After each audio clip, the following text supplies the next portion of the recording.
Au cœur des dunes de sable du désert du Rajasthan, se dressait une petite maison de terre séchée. Là vivait seul un vieil homme de 70 ans. Cette nuit-là, le silence régnait et tout semblait paisible. Soudain, un bruit s'écrompit la quiétude, on frappait à la porte. Surpris, le vieil homme se leva lentement et ouvrit. Sur le seuil se tenait une jeune femme, couverte de poussière, les yeux fatigués mais fiers. « Je me suis perdue en chemin vers Ajmer », dit-elle. « Puis-je rester ici jusqu'à l'aube ?» Le vieil homme, touché par sa détresse, accepta. Il lui montra un coin où elle pourrait se reposer. Elle s'endormit rapidement, épuisée par la route. Mais cette nuit-là, le vieil homme sentit son esprit troublé. Le silence du désert semblait murmurer des souvenirs anciens, des regrets enfouis. Il s'approcha doucement, voulant s'assurer qu'elle dormait bien, puis retourna à sa couche, le cœur agité sans comprendre pourquoi. À l'aube, la jeune femme le remercia et se prépara à repartir. Le vieil homme, pris d'une étrange inquiétude, lui dit « Attends un peu. Le vent souffle fort aujourd'hui et la route d'Ajmer peut être dangereuse. Reste jusqu'à demain, le temps que le vent se calme. » Elle hésita, puis accepta, reconnaissante. Toute la journée, le vieil homme resta pensif, observant le désert à travers la petite fenêtre de sa maison. Quand la nuit revint, il sentit à nouveau cette agitation intérieure, non plus de désir, mais de peur de la solitude. Le lendemain, avant le lever du soleil, la jeune femme reprit sa route. Et lorsque le vieil homme la vit disparaître entre les dunes, il murmura « Peut-être que le désert voulait simplement me rappeler que je suis encore vivant. » Il referma la porte, tandis que le vent reprenait sa chanson sur le sable infini. Sema s'était réfugié dans la petite maison de l'homme âgé depuis la veille. La nuit avait été longue et étrange. À plusieurs reprises, elle avait senti son regard sur elle, insistant, troublant. Quelque chose dans son attitude la mettait mal à l'aise, sans qu'elle puisse vraiment expliquer pourquoi. Le lendemain matin, Sema s'approcha de lui avec prudence. « Le convoi est-il enfin arrivé ?» demanda-t-elle. « J'aimerais partir au plus vite. » L'homme baissa les yeux, répondit d'une voix lente. « Pas encore. Peut-être d'ici ce soir. » Sema sentit son cœur se serrer. « Vous m'aviez pourtant dit qu'ils seraient là aujourd'hui. Peut-être qu'ils ont été retardés. »« Le désert est vaste, » répondit-il simplement. Mais plus les heures passaient, plus elle sentait une tension étrange s'installer entre eux. Chaque fois qu'elle croisait son regard, un malaise grandissait. Elle décida qu'elle ne passerait pas une nuit de plus dans cet endroit. « Quoi qu'il arrive, je partirai avant la tombée du jour », se dit-elle intérieurement. Lorsque le soleil s'apprêta à disparaître derrière les dunes, l'homme s'approcha d'elle. « Reste encore une nuit, dit-il. Le convoi ne sera là qu'au matin. Il fait trop sombre dehors, et les bêtes rôdent. » Sema le fixa longuement. Il y avait dans sa voix quelque chose qu'elle ne comprenait pas, entre inquiétude et insistance. Elle décida tout de même. « Très bien, mais demain à l'aube, je pars. » Cette nuit-là, elle resta éveillée, le cœur battant. Elle sentait le silence peser, et chaque craquement du bois la faisait sursauter. Au matin, elle se leva d'un bond et déclara « Je m'en vais. » Assez d'attente et d'excuses. L'homme voulut lui barrer la route, la suppliant. « Attends, il y a quelque chose que tu dois savoir. Ce que tu cherches n'est peut-être pas si loin. » Sema s'arrêta, interdite. « Comment savez-vous ce que je cherche ?» murmura-t-elle. « Parce que je sais toute ton histoire, » répondit-il gravement. « Mais pour tout comprendre, tu devras d'abord m'écouter. » Sema sentit un frisson la parcourir. Était-il un simple vieil homme isolé ou quelqu'un qui connaissait réellement son passé? Elle hésita, partagée entre la peur et la curiosité. « Si ce que vous dites est vrai, dit-elle finalement, alors parlez. Sinon, je reprends ma route. » L'homme soupira, leva les yeux vers le ciel et répondit d'une voix basse. « Ce que tu cherches depuis tout ce temps, c'est ton mari disparu. Et la vérité que tu veux trouver est bien plus proche que tu ne le penses. » Lorsqu'elle entendit cette étrange condition, Sema faillit chanceler de stupeur. La peur, la méfiance et la confusion se mêlèrent dans ses yeux lorsqu'elle fixa le vieil homme. Était-ce encore un piège? Que voulait-il faire d'elle cette nuit-là? Pensa-t-elle. L'homme resta immobile, grave, le regard ancré dans le sien. Après un long silence, Sema répondit d'une voix hésitante, « Très bien, je resterai une nuit de plus. » Un léger sourire éclaira alors le visage du vieillard. Une lueur brilla dans ses yeux, comme s'il touchait enfin au but qu'il poursuivait depuis longtemps. Ils reprirent ensemble le chemin de la maison. Cette fois, ses pas à lui étaient calmes, mesurés, empreints d'une étrange sérénité. Cette nuit est venue après tant d'épreuves, pensa-t-il, et je ne la laisserai pas s'échapper. Allongée sur son lit, Sema gardait les yeux ouverts, méfiante. Elle murmurait à voix basse, chaque mot la rendant plus vigilante encore. Le vieil homme, assis sur sa couche, ne la quittait pas du regard. Quand la nuit toucha à sa fin et qu'il crut la voir sombrer dans le sommeil, il se leva sans bruit et s'approcha d'elle. Son regard était empli d'une douceur étrange. Il prit sa main et voulut la ramener contre sa poitrine. Mais Sema, brusquement, retira sa main et détourna le visage, furieuse. Le vieil homme se releva sans un mot et regagna son lit, le regard vide, comme s'il attendait la fin d'une longue histoire. À l'aube, la lumière entra dans la hutte et se posa sur le sol battu. Sema, éveillé depuis longtemps, n'avait plus sommeil. Son visage exprimait la peur et l'inquiétude. Sans poser de questions, elle décida de partir. Mais en s'apprêtant à franchir la porte, elle aperçut dans un coin un jeune homme, élégant, au visage lumineux, bien vêtu. Étonnée, elle s'approcha. « Qui êtes-vous » demanda-t-elle. L'homme tourna lentement la tête, et Sema resta figée. « Néon » s'écria-t-elle. C'était son mari disparu. Elle se jeta dans ses bras, les larmes aux yeux. « Comment es-tu arrivé ici ? Suis-je en train de rêver ?» demanda-t-elle.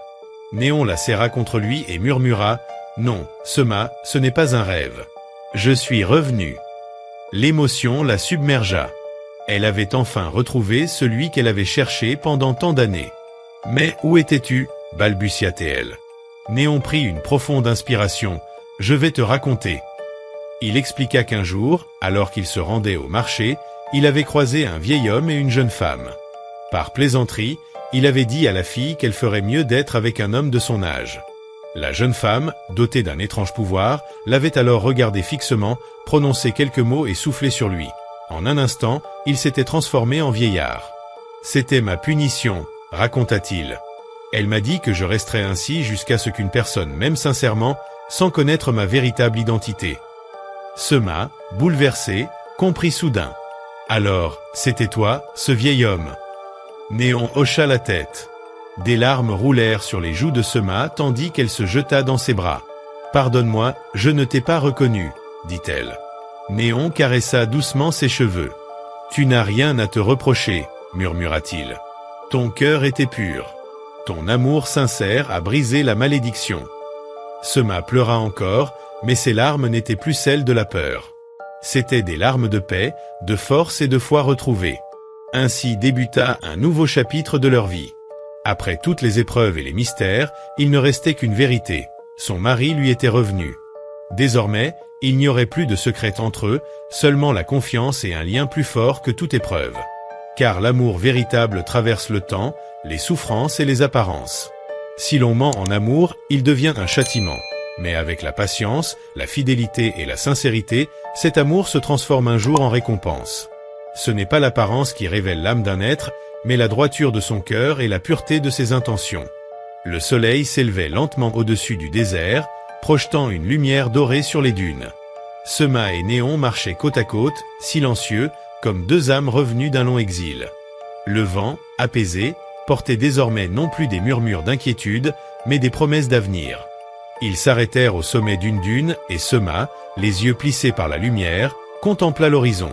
« Nous avons tant perdu d'années, » murmura-t-elle. « Tant de temps à chercher ce qui était tout près, mais caché à mes yeux. » Néon posa doucement sa main sur la sienne. « Le temps ne détruit pas l'amour, » dit-il. Il l'éprouve, le purifie, jusqu'à ce qu'il ne reste que l'essentiel. Ils restèrent un moment ainsi, écoutant le souffle du désert. Puis Néon reprit. « La femme qui m'a transformé m'a aussi laissé un message. Elle a dit que si je retrouvais celle qui m'aimait vraiment, je devrais lui transmettre ce que j'ai appris. » Sema tourna vers lui un regard curieux. « Et qu'as-tu appris, Néon ?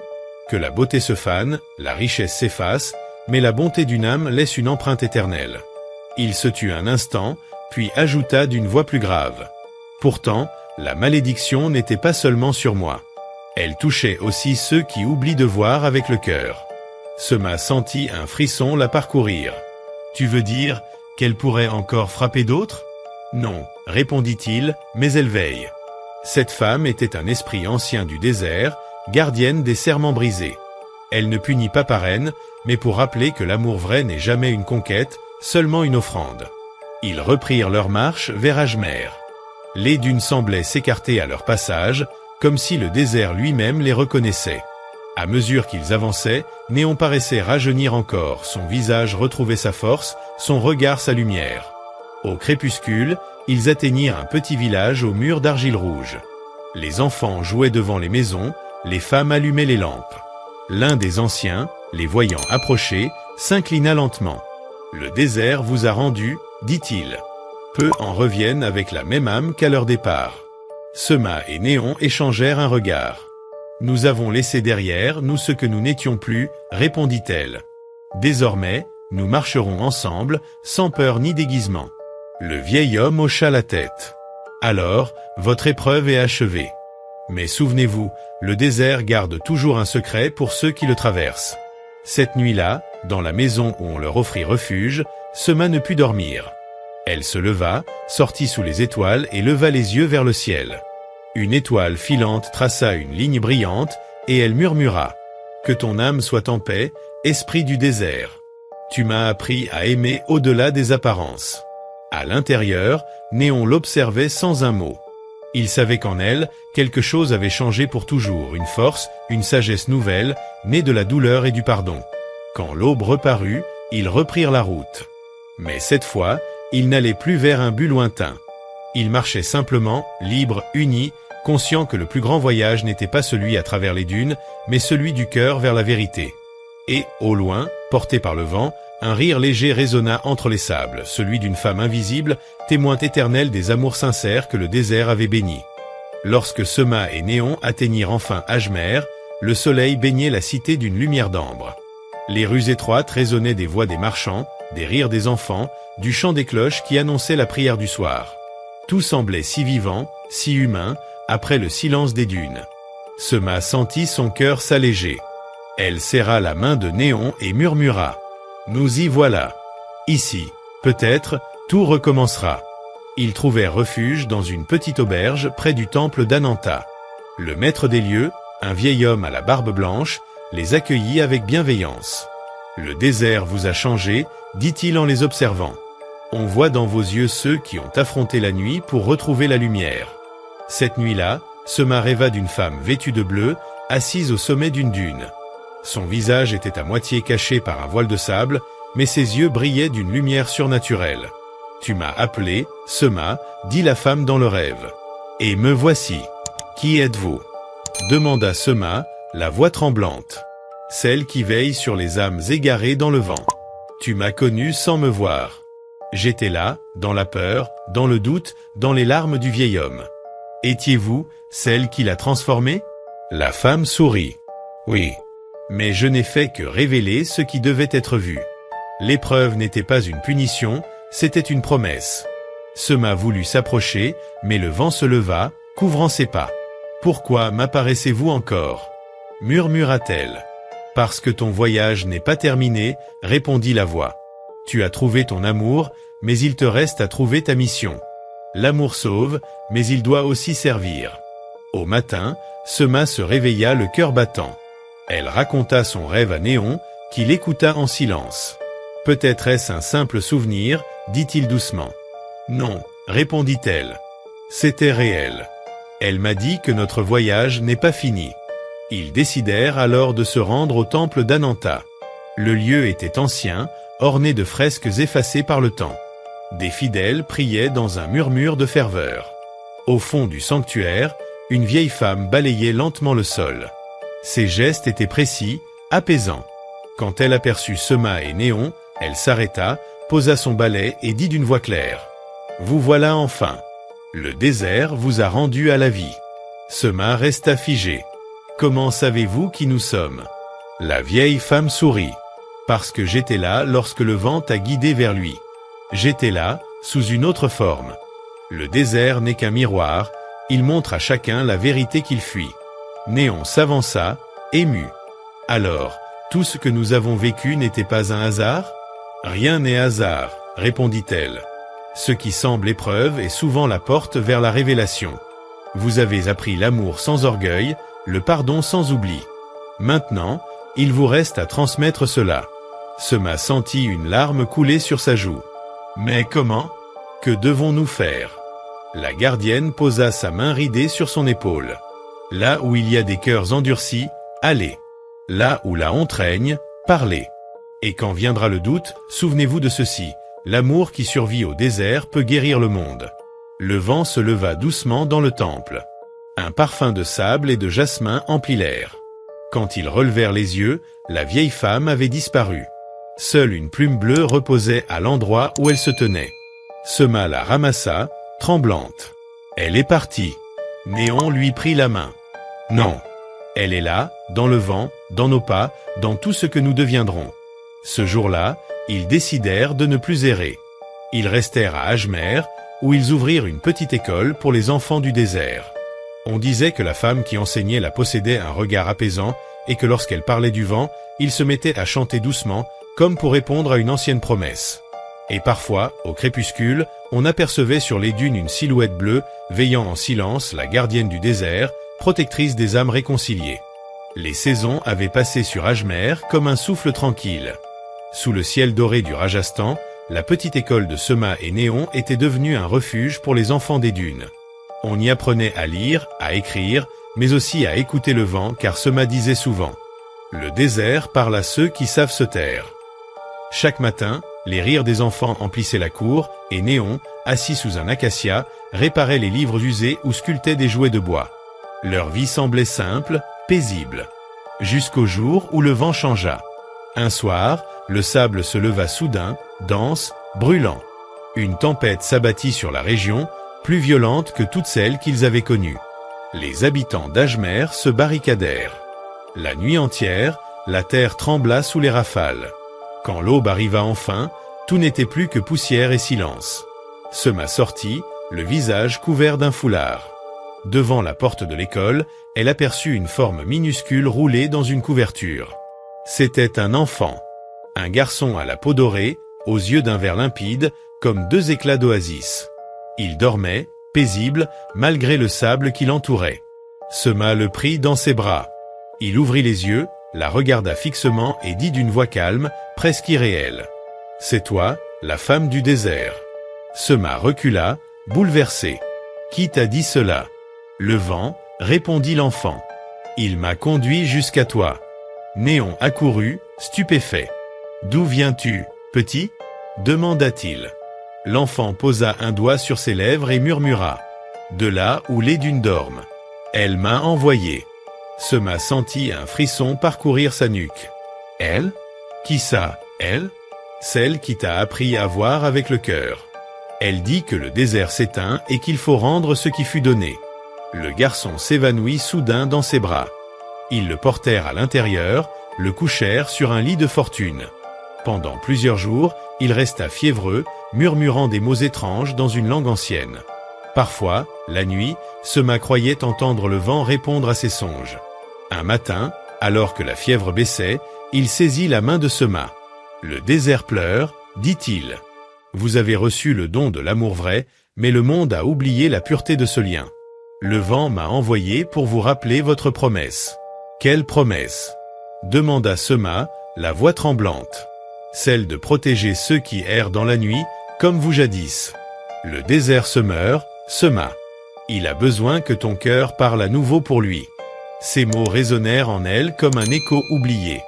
Le lendemain, Sema rassembla les villageois. « Il faut écouter l'enfant, dit-elle. Le vent nous avertit. Si le désert se tait, c'est que nous avons cessé de l'honorer. » Certains la regardèrent avec méfiance, d'autres avec respect. Mais peu à peu, les plus anciens hochèrent la tête. « Elle dit vrai, » murmura l'un d'eux. « Le vent d'Ajmer n'a plus chanté depuis des lunes. » Alors Sema décida d'agir. Avec Néon, elle conduisit les enfants jusqu'à la grande dune, là où jadis elle avait rencontré la gardienne. Le sable brillait sous la lune. Le vent se leva doucement, comme s'il reconnaissait leurs pas. Sema ferma les yeux et parla, non pas à voix haute, mais avec son âme. Ô esprit du désert, nous t'avons oublié. Pardonne-nous. Reçois notre souffle, notre amour, nos cœurs unis. Le vent s'intensifia, tourbillonnant autour d'eux. L'enfant, debout à leur côté, leva la main. Une lumière douce enveloppa le ciel. On eût dit que le désert tout entier respirait à nouveau. Quand la brume de sable retomba, l'enfant avait disparu. À sa place, il ne restait qu'une plume bleue semblable à celle que la gardienne avait laissée autrefois. Sema la prit entre ses doigts, émue aux larmes. Il était son messager, murmura-t-elle. Le désert nous a parlé une dernière fois. Néon posa la main sur son épaule. Non, Sema. Pas la dernière fois. Tant que ton cœur écoutera, il parlera encore. Depuis ce jour, on dit qu'à Ajmer, quand le vent souffle à travers les dunes, on entend la voix d'un enfant qui rit et celle d'une femme qui murmure. L'amour véritable ne s'éteint jamais. Il change simplement de forme pour continuer à guider ceux qui écoutent.